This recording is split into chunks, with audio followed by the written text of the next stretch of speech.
pécheur. Il a le temps de s'arrêter pour la personne que personne peut-être ne pense.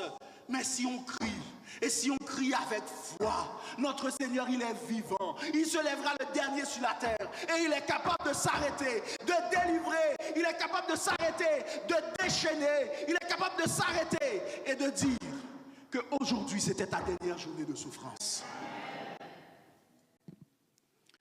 Et frères et sœurs, verset 50, je vois l'heure, je vais aller vite.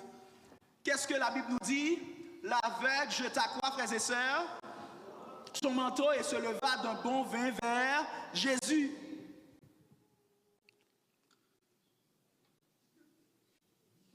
Son manteau, frères et sœurs.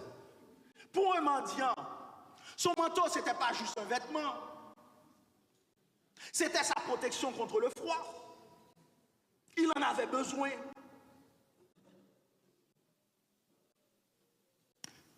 Peut-être qu'il étalait son manteau pour mendier.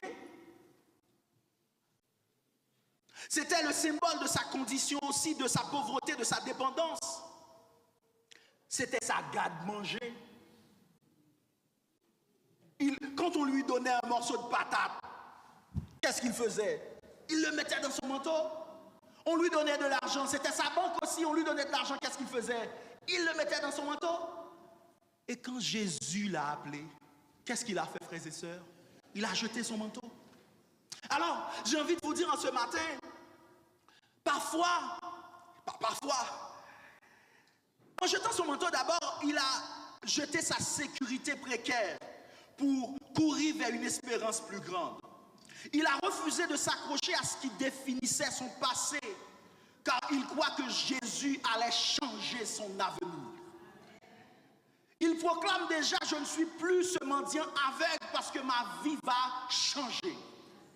Il y a certaines situations, quand on est dans ces situations, frères et sœurs, quand Jésus nous appelle, on a besoin de pouvoir croire déjà que juste le fait que Jésus nous appelle, c'est que notre situation, la situation dans laquelle nous sommes, c'est une situation qui est dans notre passé et nous sommes appelés par Jésus. Et Jésus, c'est une situation de l'avenir. Ah, il a dit, je connais les projets que je forme sur vous. Je connais les projets.